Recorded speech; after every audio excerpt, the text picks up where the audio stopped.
हाँ जी, राम राम। नमस्कार सभी को, स्वागत है आपका अपने यूट्यूब चैनल आरंभ क्लासेस में। अब हमने जो है अपने चैनल का नाम आरंभ क्लासेस कर दिया है। ठीक है, ऐसे आपको जो है लिखा मिलेगा आरंभ क्लासेस। तो चैनल का नाम जो है चेंज कर दिया गया है। तो आई होप आप लोग जो है अपना प्यार बनाए रखेंगे। तो आपके लिए बड़ी ही धमाकेदार खुशखबरी है। और गर्मी को जो है HSC ने और बढ़ा दिया है। टेम्परेचर 55 डिग्री हो गया है, क्योंकि ग्रुप सी के लिए जो है वो नोटिफिकेशन आ गया है। और ग्रुप डी के लिए भी आपको जो है परीक्षा आपको जल्द ही देखने को मिलेगी, जुलाई अगस्त में। तो मैंने भी खुद बोला था कि भाई अगर HSC ज़्यादा भागम भाग करेगी तो भाई के है इसमें जो है नोटिफिकेशन जुलाई अगस्त में आएगा, जाकर पेपर जो है लास्ट में होगा जाकर। तो HSC जो भाई शायद दिल पर लेगी बात ना, रॉकेट में पता नहीं कौन से उसमें लेकर बैठेगी। बड़ा मिशन जो है रॉकेट लॉन्च कर दिया HSC ने। तो आप देखो, जो पहले तो हम खबर देखेंगे, उसके बाद जो है हम क्या देखेंगे, नोटिफिकेशन देखेंगे। ठीक है, एक ये नोटिफिकेशन और सारी चीज़ जो है एक वीडियो में क्लियर करेंगे, क्यों, ताकि बार बार जो है वीडियो ना बनानी पड़े। सिलेबस भी, नोटिफिकेशन भी, फीस वगैरह का स्ट्रक्चर और सारी चीज़ें। ठीक है जी। तो चलिए देखते हैं। पहले तो मोटा मोटी खबर क्या है कि हरियाणा कर्मचारी चयन आयोग ने जो है वो पोर्टल खोल दिया है। और कंपटीशन आपका देखिए कितना बढ़ने वाला है। 15 लाख से ज़्यादा युवाओं को इंतज़ार है CET का। तो कल से पोर्टल खुलेगा और 15 दिन तक जो है आप इसका आवेदन कर सकेंगे। इसके बाद क्या है कि देखिए 100 अंकों की परीक्षा होगी, 100 क्वेश्चन आपको मिलेंगे और 5 ऑप्शन आपको दिए जाएंगे। अगर आपको कोई भी ऑप्शन नहीं फिल करना है, 4 ऑप्शन में से कोई भी ऑप्शन फिल नहीं करना, तो आपको 5th ऑप्शन पर जो है वो क्लिक करना होगा। ठीक है, अगर आप इसको क्लिक नहीं करेंगे तो ये आपके जो है वो मार्क्स काट लिए जाएंगे। ये पहले भी ऑप्शन था।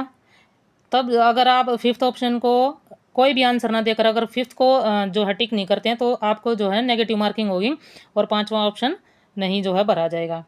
उसके बाद क्या दिया है नोटिफिकेशन में, ये सारी चीज़ें दी हुई हैं। PP जो आधार है, PP और आधार कार्ड जो है आपका, अगर आप वो अपलोड करते हैं साथ में, तो आपको 50% की फ़ीस जो है उसमें डिस्काउंट दिया जाएगा। क्या है कि इन्होंने स्टैंडर्ड फीस रखी है अपनी 1000 रुपये। ठीक है, तो जो भी आधार कार्ड या फिर अपनी PPP का जो अपलोड करेगा, उसको जो है 50% का जो डिस्काउंट दिया जाएगा। ये अलग अलग कैटेगरी में जो है अलग अलग है। ठीक है, तो नोटिफिकेशन में हम इसको डिस्कस करेंगे। इसके बाद क्या है देखिए, यहाँ पर थोड़ा सा मोटा मोटी दिया हुआ है 1.45, 1 घंटा 45 मिनट की परीक्षा होगी। 12 जून से आवेदन है। 18 से 42 साल जो है इसकी एज है और 12वीं पास जो है आवेदन कर सकते हैं। मिनिमम 18 और मैक्सिमम 42 एज है। ठीक है, उसके बाद जो है हम क्या देखेंगे, ये देखिए,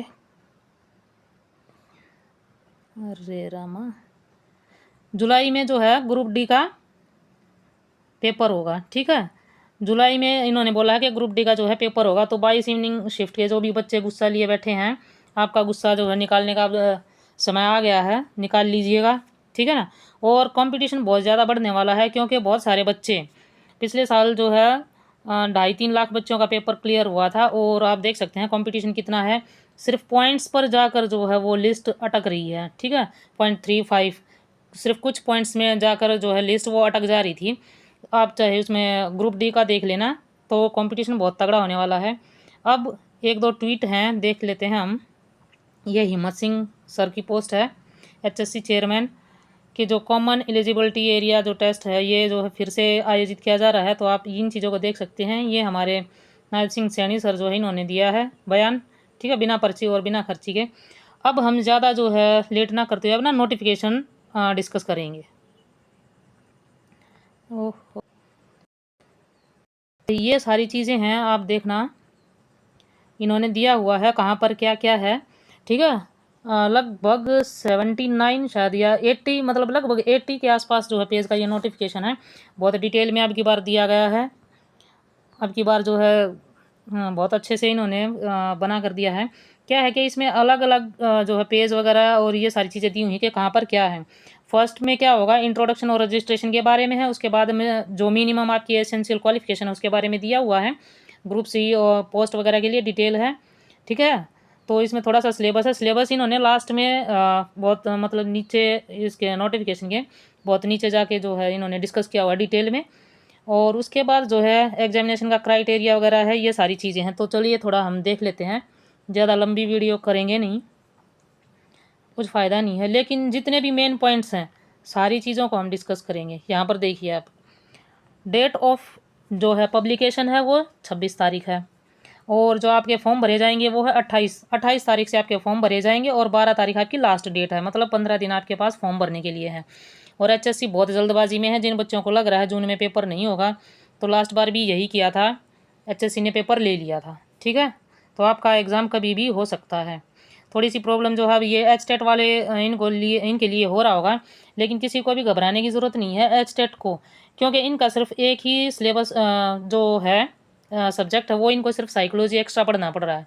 बाकी सब्जेक्ट आपके वही हैं, हरियाणा जीके और ये सारी चीज़ें आपको एचटेट में भी पढ़नी है और CET में भी पढ़नी है, ठीक है। तो दोनों जगह आपको जो है आपको कुछ ना कुछ फ़ायदा ही होगा। सिर्फ आपको अपने एक सब्जेक्ट पर ध्यान देना, साइकोलॉजी पर। जो PRT वाले हैं उनको ज़्यादा साइकोलॉजी पर, और जिनका मेन सब्जेक्ट है तो वो भाई कहीं ना कहीं फ़ायदे में है, क्योंकि हिस्ट्री पॉलिटी वगैरह जितने भी सब्जेक्ट हैं उनके लिए बेनिफिट ही है, वो सारी चीज़ों की तैयारी कर सकते हैं, ठीक है। तो टेंशन लेने की कोई ज़रूरत नहीं है, सब हो जाएगा। उसके बाद जो है इसमें आपका जो क्राइटेरिया दिया हुआ है क्या है, एलिजिबिलिटी सर्टिफिकेट जो रिन्यूड और इशूड किए गए हैं सभी कैटेगरी के लिए, जो BSc हैं, BCA BCB और EWS, इनके लिए जो सर्टिफिकेट है वो 4 अप्रैल 2025, अभी वाला नया नया बिल्कुल ताज़ा होना चाहिए, ठीक है। जो ESM है उनके लिए जो है 13 जून 2024 या उसके बाद का होना चाहिए, इससे पहले का नहीं होना चाहिए। और इन्होंने जो है डेट ऑफ एग्जामिनेशन अभी ये बाद में बताएंगे, ठीक है। और इन्होंने जो SC PWD जो DSC वगैरह के सर्टिफिकेट अभी बन रहे थे, तो आप अपनी कैटेगरी में देख लेना, ये सर्टिफिकेट्स आपको नए बनवाने हैं, ठीक है। उसके बाद है आपका जो रजिस्ट्रेशन वगैरह, ये सारी चीज़ें दी हुई हैं। और क्या है, मिनिमम एसेंशियल क्वालिफिकेशन आप देख लीजिए, 10+2 इक्विवेलेंट या फिर मैट्रिक विद एडिशनल क्वालिफिकेशन होना चाहिए। Eligibility to appear in CET for group C, ठीक है। हिंदी इंग्लिश जो है आपका इसमें लेवल वैसे तो बोल रहे हैं कि जो मैट्रिक लेवल तक का है, 10th लेवल तक, लेकिन ऐसा कभी हुआ नहीं है। हिंदी लिटरेचर भी पूछा गया है क्वेश्चन, पेपर आप उठा कर देख लीजिए, तो आपको तैयारी अच्छे से ही करनी है, ठीक है। उसके बाद है सिलेबस जो है नीचे डिस्कस किया हुआ है बाद में। पैटर्न ऑफ जो इसका पैटर्न है एग्जामिनेशन का, आप ये देखिए, आपको जो जनरल कैटेगरी वाले हैं उनको 50% मार्क्स चाहिए क्लियर करने के लिए, CET क्लियर के लिए, और जो रिजर्व कैटेगरी में है कोई भी है उनको 40% चाहिए। क्या है, टोटल नंबर ऑफ क्वेश्चन कितने रहेंगे, 100 रहेंगे, मार्क्स भी आपके जो है 100 रहेंगे, और duration of examination 1 hour 45 minute रहेगी, ठीक है। तो जी, और इसके बाद क्या है, ये OMR बेस्ड जो है आपका पेपर होगा। इसमें आपकी एज जो है वो है 18 से 42, जो भी गवर्नमेंट अकॉर्डिंग रूल जो दी गई है, वो एज रिलैक्सेशन भी आप देख सकते हैं, लास्ट में जो है इसके नोटिफिकेशन के लास्ट में दिया हुआ है, ठीक है। और इसके बाद है ये रिजर्वेशन वगैरह के लिए कुछ नहीं है, सबको सेम डॉक्यूमेंट जो है आपको अपलोड करने हैं, सिर्फ अपनी कैटेगरी का एक एक्स्ट्रा हो जाएगा आपके लिए। जैसे BCA वाले हैं उनको अपना BCA कैटेगरी का नॉन क्रीमी लेगा, BCB को BCB वाला, और SC DSC जो भी है कैंडिडेट DSM वगैरह, सबको अपनी अपनी कैटेगरी में वो डॉक्यूमेंट जो है अपलोड करने हैं, बाकी सेम है सभी के, ठीक है। इसके बाद जो है ये EWS से रिलेटेड है, एक्स सर्विसमैन वगैरह, ये सारे आप जो है पढ़ लेना। ये जो डिसेबिलिटी क्राइटेरिया है, ये वाली चीज़ें यहाँ पर डिस्कस की गई हैं। इसके बाद आप देखिए फ़ी, ये क्या है, जो कैंडिडेट अगर अब दोबारा जो है CET के लिए, पहले गवर्नमेंट ने जो है बोला था, सरकार ने HSC ने, कि जो एक बार CET में रजिस्ट्रेशन करवा लेगा वो 3 बार जो है CET दे सकता है। लेकिन अभी क्या है कि CET देने के लिए आप जब आप रीअपियर हो रहे हैं तो आपको जो है फीस दोबारा से डिपॉजिट करवानी पड़ेगी, ठीक है। तो आपके लिए कोई डिस्काउंट नहीं है। जो बच्चे रीअपियर होंगे, जो दोबारा से CET देने की तैयारी में बैठे हैं, उनको जो है फ़ीस फिर से भरनी पड़ेगी। और फीस जो है इन्होंने एक स्टैंडर्ड फीस जो है मेंटेन की हुई वो बताई हुई है, डिस्क्राइब कर रखी है। तो उसमें देखना आप कैसे कैसे क्या क्या होगा। ये डॉक्यूमेंट्स हैं जितने भी आप अपनी अपनी कैटेगरी से रिलेटेड देख लेना, जो जो भी अपलोड करने हैं, क्योंकि अब अगर इनको डिस्कस करने लगे तो वीडियो बहुत लंबी जाएगी, ठीक है ना।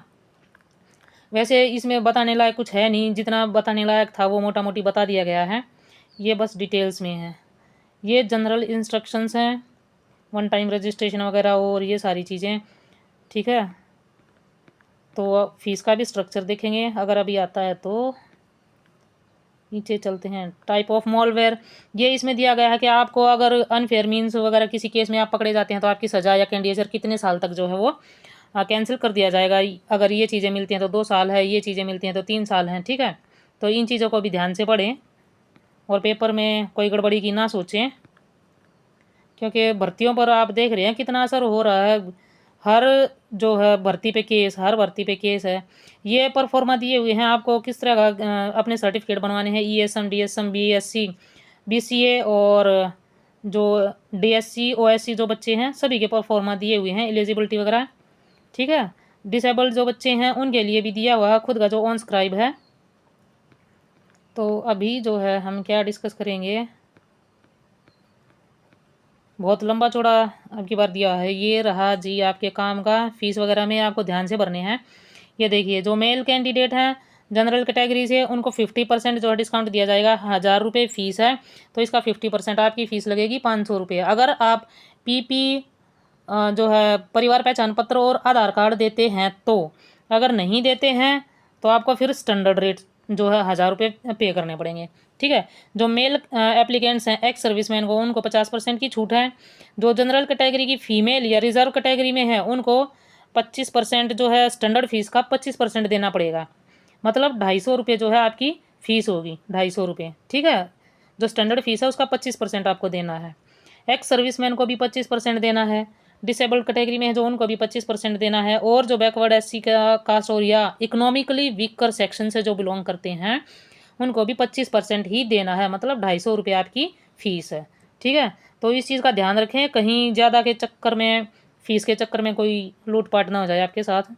भाई पैसे भी बहुत इंपॉर्टेंस रखते हैं ज़िंदगी में, ऐसी बात नहीं है, ठीक है। आपके माँ बाप बहुत मेहनत से कमाते हैं तो एक पैसा भी इधर उधर नहीं होना चाहिए। इसके बाद जो है हमारा सिलेबस आएगा, शायद सिलेबस को डिस्क्राइब करेंगे। बिल्कुल इन्होंने जो है डिटेल में एक्सप्लेन किया हुआ है।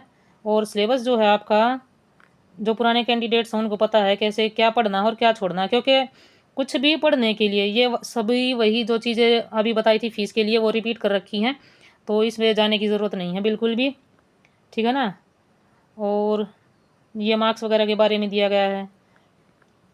इसके बाद जो है हमारा सिलेबस बहुत लास्ट में दे रखा था आगे, है ना। इसके बाद है शायद सिलेबस, इससे पहले होना चाहिए था। ये रहा हमारा सिलेबस। सिलेबस के लिए कोई अलग से वीडियो बनाने की भी ज़रूरत नहीं है, ठीक है ना। यहाँ पर हम खुद डिस्कस कर लेंगे, तो वीडियो जो है लास्ट तक आप देखते रहना। ये है जनरल अवेयरनेस के टॉपिक जो सभी को पढ़ने हैं। इसमें एचटेट हो या कोई भी जो सीईटी पे दे रहा है, सभी के लिए ये सेम टॉपिक्स हैं तो आपको पढ़ने हैं। तो एचटेट वालों की तैयारी तो और भी मजबूत होगी अगर आप पढ़ रहे हो तो, ठीक है। सिर्फ आपको अपना जो सब्जेक्ट वगैरह पे फोकस करना है। जो टीजीटी पीजीटी है उनको अपने सब्जेक्ट पे, भाई बोल रहे होगे भाई जो टीचर एस्टेट पे इतना जोर क्यों है, क्योंकि सभी एग्ज़ाम देंगे सभी बच्चे, चाहे वो पीआरटी का बच्चा है, चाहे वो पीजीटी या टीजीटी का बच्चा है, ठीक है। कोई भी कैंडिडेट है वो सब देंगे एग्ज़ाम ग्रुप सी का, क्योंकि ये सभी जो हैं एलिजिबल हैं। इनकी जो है ये ग्रेजुएट होते हैं। पीआरटी वाले भी 12th प्लस जो है इनका डीएलएड वगैरह होता है तो ये भी एलिजिबल होते हैं। और बल्कि अभी तो जो है सब ग्रेजुएशन बेस्ड है ये सारी चीज़ें, तो सभी अपीयर करेंगे, ठीक है ना। तो इनको भी जो है टेंशन लेने की ज़रूरत नहीं है। आपका ये जनरल अवेयरनेस के ये टॉपिक्स हैं, आप देख लेना। ये culture, geography, economics, general policy और national international organisation, institute, environment, globalisation, ये सारी चीज़ें आपको पढ़नी है जो करंट से रिलेटेड है। उसके बाद है आपका कंप्यूटर नॉलेज। कंप्यूटर जो है आपको 10 से 15 क्वेश्चन आपको देखने को मिलेंगे। हरियाणा जीके की वेटेज है 25% की और बाकी जो है वो है 75%, ठीक है। तो इसमें जो है 25 क्वेश्चन आपको ये हरियाणा जीके का बेनिफिट है, तो आप लगना तैयारी पे, ठीक है। ये आपके कंप्यूटर के हैं, बेसिक कंप्यूटर होना चाहिए, ऑर्गेनाइजेशन, ये सारे टॉपिक आपको करने हैं।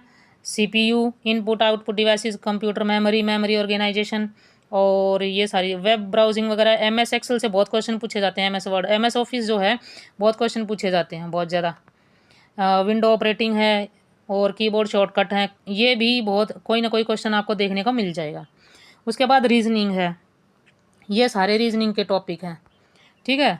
सोशल इंटेलिजेंट है, कोडिंग डिकोडिंग बहुत ज़्यादा क्वेश्चन आते हैं, अर्थमेटिक रीजनिंग भी बहुत ज़्यादा आती है, और वेन डायग्राम का भी क्वेश्चन आपको देखने को मिल सकता है, नंबर क्लासिफिकेशन वगैरह, ये सारी चीज़ें, एनालॉगी, ठीक है ना।